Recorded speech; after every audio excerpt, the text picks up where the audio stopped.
Ассалаумағалейкум құрметті көрермен. Бүгінгі біздің шығарылым осы көк аспанның иесі, құстардың патшасы қыран бүркіт жайлы болмақ. Тарихи деректерге қарайтын болсақ, қыран бүркіт сонау Жошы ханның кезінде ордасында 3000-нан артық қыран бүркіт ұстаған деген тарихи деректер бар. Және де Құбылай хан да осы 3000-нан артық қыран бүркіттерді өз ордасында ұстап, арнайы баулайтын адам ұстаған екен. Енді қыран бүркіт негізгі осы сақ дәуірінде символ ретінде сол алтын адамдардың киім әшекейлерінде пайдаланған. Сондай-ақ осы қорғандардан табылып жатқан алтын әшекейлерден қыран бүркіттің бейнесін, мүсінін кездестіруге болады. Ал енді біздің дәуірімізде, осы тәуелсіз Қазақстанда сол сақты біз қыран бүркітті өзіміздің туымыздан орын алғаны бекерден бекер емес деп ойлаймыз. Өйткені қыран бүркіт осы ерліктің, биліктің белгісі символы. Сондықтан мына бүгінгі шығарылым осы қыран бүркіт жайлы болмақ. Жайғасып отырсаңыздар, біз өз видео шолуымызды бастаймыз. Қыран бүркіт текті құс. Еркіндіктің символы атанған бүркіт планетамыздағы ең ірі қыран. Көбінесе тоғайлы және таулы жерде тіршілік етеді. Қазақстанның даласында 11 қыран бар екен. Мықтысы бүркіт. Ересек құстың ұзындығы 1 метрге дейін жетуі мүмкін. Қанаттарының ұзындығы 2-2,5 метрді құрайды. Аталықтарының салмағы 4-5 килограмм болса, ұрғашыларынікі 7 килограммға дейін барады. Әсіресе Алтай, Тянь-Шань тауларының бүркіттері мықты болып келеді. Көздеген аңын құрығынан босатпайтын қырағы құс. Олар түлкіге де, қасқырға да, қоңыр аңға да түседі. Кейде адамға да шабуыл жасайтын сәттері болады. Негізі, қыран бүркіттің бір ерекшелігі ол даладағы жемтікке таласпайды. Әдетте тазы немесе қара құс қаптап келген кезде олармен таласпай, өзінің алып отырған жемтігі болса да ұшып кетіп қалады. Қыран ұстап саят жасау сайын даланың байырғы халқы қазақтарға тән өнер. Отырықшы елдерге таңсық болып көрінетін құспен аң аулауды ата-бабалар мыңдаған жылдар бойы ермек еткен, сән көрген. Тарихқа көз жіберетін болсақ, ғұндардың кезінде аң аулау кәсіп саят түрінде, тіпті салбұрын әскери жаттығу ретінде дәріптелгендігі туралы тарихи мәліметтер бар. 5-7 ғасырларда көк түріктер дәуірінде аң аулау кең қанат жайған. Шығыс Қазақстан облысындағы Шілікті елді мекенінде ғалымдар қыран бүркіттің қазақ тұрмысында орны айрықша болған қазба жұмыстары кезінде анықтады. Археолог, тарих ғылымдарының кандидаты Ұлан Үмітқалиев Бәйгетөбе деген ескерткішті қазу кезінде адамның қабірі орналасқан, оның бір жағында жеке камерада иттің сүйегі, ал соның жанындағы кішігірім 2 метрлік обаның қазбасынан бүркіттің сүйегі табылғанын айтады. Ол жай бір жатқан сүйек емес, кәдімгідей жерленген бүркіттің сүйегі дейді.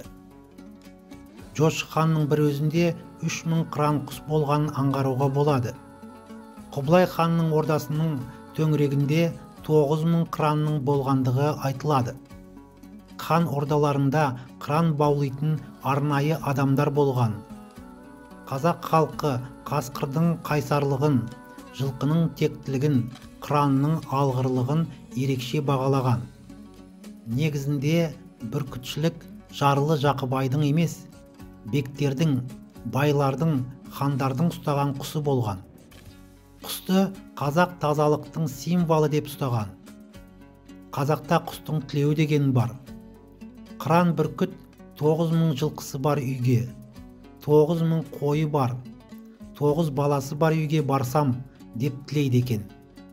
Сонда 9 баланың біреуі күн сайын кең далаға атқа мініп мені аңға алып шығады ғой. Даланы көремін, табиғатты көремін. Ал 9000 жылқысы болса, мені 9 баласының біреуі атқа отырғызып шығады ғой дейді. 9.000 қой болса мен кейде аш болмаймын ғой деп айтады екен қыран құс. Сондықтан қазақ қыранды киелі деп ұстаған. Толағасын шешкен кезде қыран құс 1,5-2 шақырымға дейін кетіп бара жатқан қоянды немесе кез келген аңды құсты көре алады екен. Құс патшасы бүркітті ертеден ақ бабаларымыз 7 қазынаның біріне санаған. Бұл киелі құс. Бүркіт көшпенді қазақ халқында тұрмыс тіршілікте бұрыннан бері келе жатқан қасиетті құс. Ең алдымен адамзат бұны қолға үйреткенде күн көріс есебінде қолға үйреткен екен. Бір ауылды бір қыран бүркіт, бір құмай тазы баққан деген деректер, аңыз әңгімелер бар. Сондықтан қыран бүркітті әр қашанда қазақ халқы төрде ұстаған. Келіндері иіліп сәлем берген. Еш қашанда алдын кесіп өтпеген. Әлкей Марғұланның зерттеулері бойынша қазақ этнографиясында мысалы бүркіт қолға түскен кезде ырымын жасап, қой сойып, шашу шашып, иығына үкі тағып қоятын болған деген деректер бар. Қасиетті қыран 7 қазынаның бірі болып саналған. Себебі бұл өте алғыр құс. Ең ірі аң, елік, қара құйрық, ақбөкен сынды аңдардан бастап қоянға дейін ұстай береді. Ер жігіттің сенімді серігі болған. Сондықтан қыран бүркітті 7 қазынаның бірі деп санаған. Саятшы құсбегі жігіттің бағы 7 қазынасында болған. 1962 жылдары Қытайдан Кеңес одағына көшкен қазақтардың арасында текесті құсбегілер өздерімен бірге қыран құсын қояр да қоймай шекарадан алып өткен. Қыран бүркіт әкесінен өзіне қалған мұра. Шекараға келген кезде мен бүркітсіз советке өтпеймін деп тұрып алған екен. Бір бүркіт үшін 50-60 үйді шекарада ұстап отырған. Содан болмаған соң амалсыздан Қытайлар келісіп Құлжа қаласына апарып бүркітті тексеріп, тіркетіп, паспорт жазғызыпты. Сонда кәдімгі бір баласы ретінде алып өткен. Бүркітшілер қыранды баласындай баптаған. Бұрынғы заманда нағыз қыран құсқа қажетті жабдықты шеберлерге арнайы жасататын болған. Аяқ бау, балақ бау, томаға, түтік, тұғыр, балдақ, биялай, бәрі көк керкесіне қажет жабдық. Әр құстың өзіне тән керек жарағы болады екен. Себебі қыранның денесіне, салмағына, тегеуіріне қарай жабдықта әр түрлі қалыпта істелген. Себебі қыранның денесіне, салмағына, тегеуіріне қарай жабдықта әр түрлі қалыпта істелген. Биялай қалың теріден, яғни түйенің мойын бөлігінен, еліктің, тауешкінің қалың терісінен тігіледі. Себебі бүркіттің тырнағы өте өткір, қолға өтіп кетпес үшін жасалған. Томағаларды жасаған кезде бұрынғы шебер бүркітшілер қазіргідей сәніне қарамаған, олар негізінен сапасына қараған. Аңшылық пен саятшылық қазақтың дала кәсібі. Бұл көшпенді қазақ жігіттерінің айналысатын ермегі. Сан ғасырдан бері ұлан ғайыр далаға бір кіндігі байланған қазақ көктегі қыранды, жердегі құмай тазыны жүгіртіп сауық құрды. Бұл бұрын кәсіп болса, қазір сирек кездесетін ұлт өнеріне айналды. Ата-бабаларымыз ерте замандарда жауынгерлік өнермен құсбегілік өнерді бірдей алып жүрген және меңгерген. Себебі қолына 6-7 килограмм салмағы бар бүркітті ұстап, таң ертеңнен кешке дейін аң аулаған жігіт найзаны да оп-оңай ұстап меңгере береді.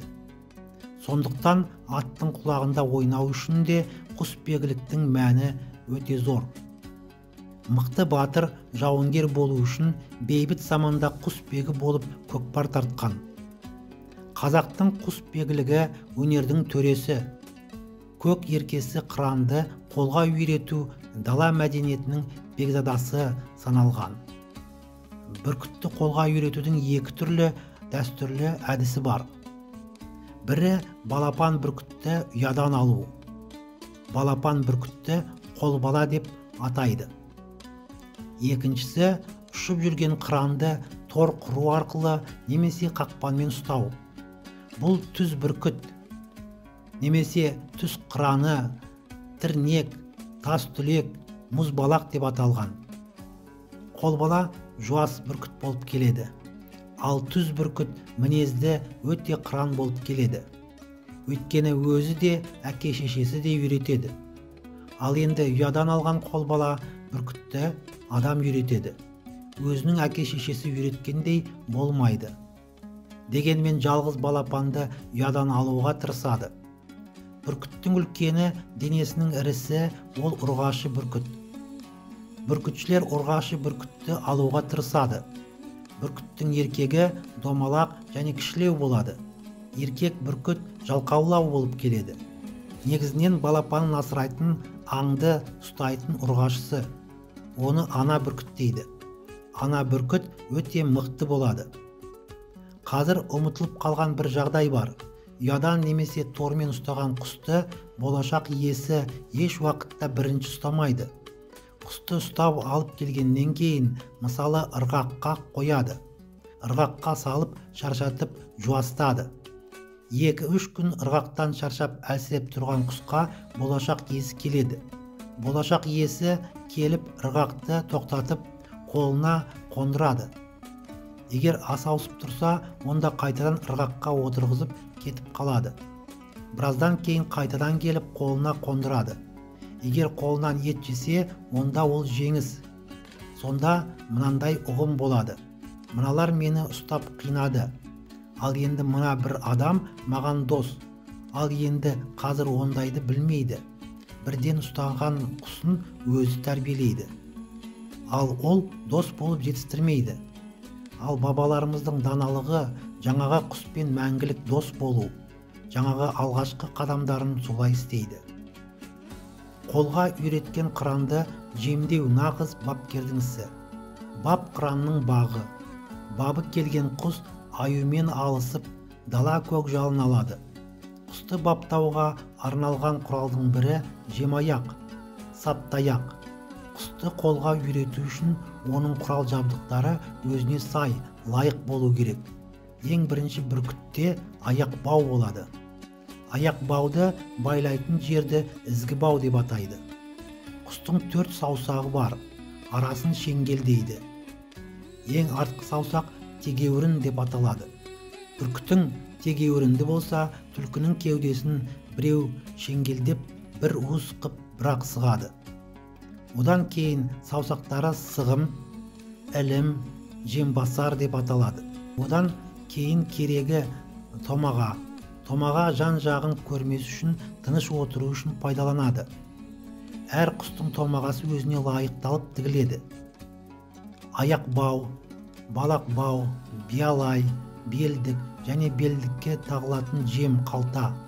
Тамақ үшін қызмет ететін құс болғандықтан жем қалтаға жемтігі салынады. Балдақ аңға ат үстінде шыққанда қол талмас үшін қолданылатын құрал сайман. Кездік аңшының ажырамас бөлігі. Аңды қинамай өлтіру үшін сұққыны пайдаланады. Бүркіт тоқ болса, оның үшін шаю үшін түтікті қолданады. Шыжым жібі арқылы құстан айырылып қалмас үшін асау бүркітті үйретеді. Көп құсбегілер өздері шебер болады. Еліктің бұғының мойнағынан өгіздің терісінен биялай тігеді. Ағаштардың тамырларынан тұғыр жасап алады. Көбінесе аршаның тамырынан тұғыр жасайды. Ұзынбау, балақбау жасайды. Егер осы құрал жабдықтар өзіне сәйкес келмесе, құс ауру болып қалады. Бүркітті сатуға болмайды. Сирек болса да сыйға берген оқиғалар кездеседі. Бірде Нұғман бүркітшіден Әрінжан Жанжақұлы қажының ауылында қонақ болып жатып, бүркітін қалап сұрайды. Нұғман кетерінде бір жаман бүркітін сыйлайды. Сонда Әрінжан: "Бүркітің бүркіт емес қара қарға, ойынға апарам ба балаларға. Қожекең тәуір бүркіт берер еді, амал не маңдайдағы қалың сорға", деп өлеңдетеді. Қажы амалсыз ең таңдаулы бүркіттін сыйлап, айыбына шапан жауыпты. Қазақта ештеңеден қорқпайтын ер жүрек батыр адамды жүрек жұтқан деп жатады. иесі бүркітке алған аңның жүрегін жұтқызады. Оның аты Тоят. Тоят алған бүркіт көңілді ұшады. Ал жаңадан үйленген жігітке құсың құтты болсын деп тілек айтылады. Қазақ бүркітті өте киелі құс деп жоғары санаған. Бұрын үйде босанған кезде, сол кезде босана алмай жатқан әйелге сол үйдің босағасына әкеліп бүркітті қондыратын болған. Жаңағы бүркіт шақырған кезде әйел тез босанып қалады екен. Бұндайды да пайдаланған. Ал түлеген кезде үкісін қалдырмай жинап қояды. Бала көтермеген әйелдерге ырым етіп төсегінің басына іліп қоятын болған. Сондай ырымдары бар. Бүркіт өте ақылды құс. Сондықтан да қай аңды қалай алу керек екендігін біледі және әртүрлі тәсілмен алады. Мысалы, еліктің, тауешкі, таутекенің ең терісінің жұқа жерін біледі және сол жерінен алады. Қашып бара жатқан елікті ол бірден бас салмайды. Тақыр шап дейміз. Тақыр шаптан іліп алып, бір есіп тастап, көтеріп бір лақтырып жіберіп, қайқайып жоғары аспанға қарай ұшып кетеді. Сол кезде қыран бүркіттің тырнағы оңай ма, бүкіл шек қарынды ақтарып тастайды. Содан екінші келіп ұрғанда тамағынан сығып кислородты жабады, кеңірдекті қысады. Сөйтіп ірі аңдарды алады. Тайыншадай қасқырдың арланын да алады. Бір аяғымен таңнан алып, енді бір аяғымен кеуілжірін ноқталай ұстап, бүктеп астына басады. Осылайша әртүрлі әдістермен шабуылдап алады. Этнограф Жағда Бабалықтың жазуынша, халқымыздың көне салтында бүркітті жақсы көру, бүркітке сену, оны киелі санап бір тұту болған. Қазақ халқының ауыз әдебиетінде тұғырдан түсті деген сөз бар. Мұның негізгі мағынасы бүркіт тұғырдан түсті. Бүркіт тұғырда отыра алмайтын дәрежеде, қажыды, қартайды дегенді меңзейді. Адамға қарата айтқанда тақтан түсті, мансабы кішірейді, бұрынғы арыстандай ақырып, бурадай зіркілдейтін уақыты өтті дегенді білдіреді. 1960-70 жылдары Сейтжан деген бүркітшіні киноға түсуге Балтық еліне бүркітімен бірге алып кетеді. Сол барған кезде қалың орманның ішінде бүркітінен ажырап қалып, кино түсірілмей, бұл кісі кері қайтып келеді. Келгеннен кейін 2 айдан кейін бүркіт осы туған жеріне қайтып оралады. Қыран құстың тектілігі, ол ешқашан өзінің жерін, тауын тастамайды екен. Соңғы жылдары елімізде құсбегілікке көңіл бөлініп, арнайы жарыстар өте бастады. Соның нәтижесінде оған қызығатындар көбейді. Құсбегілік ұлттық спортқа кіргеннен кейін ұлттық спорт мектептерінде саят бөлімі ашылып, жастар сол мектепте оқып білім алып жатыр. Спорт академиясындағы ұлттық спорт кафедрасынан бапкерлер тәрбиеленеді. Белгілі қол өнер шебері Дәркембай Шоқпарұлы бұл саланың алға басуына көп еңбек сіңірді. Академияда жұмыс істеп жүрген кезде 2 студентке тұңғыш рет саятшылыққа қажетті құрал жабдықтарды жасатып, диплом қорғатты. Қазіргі саятшылардың қолданып жүрген құрал жабдықтарының бәрі солардың негізінде дамыған. Құс аспанға қалықтап, ұшып, одан ерекше күш алады екен. Аң патшасы атанған бүркіт жайлы аңыздар шаш етектен. Әйтсе де аңыз бен ақиқатты ажыратуымыз қажет. Тасқа барып өзін өзі соғып өлтіреді, не тырнағын өзі жұлып алады деген жалған ақпарат. Алпарыста жүріп қан майданға түседі. Кәртейгенде күші кетіп, жел соғып құлап өледі. Не нәрседе де өлімге бармайды.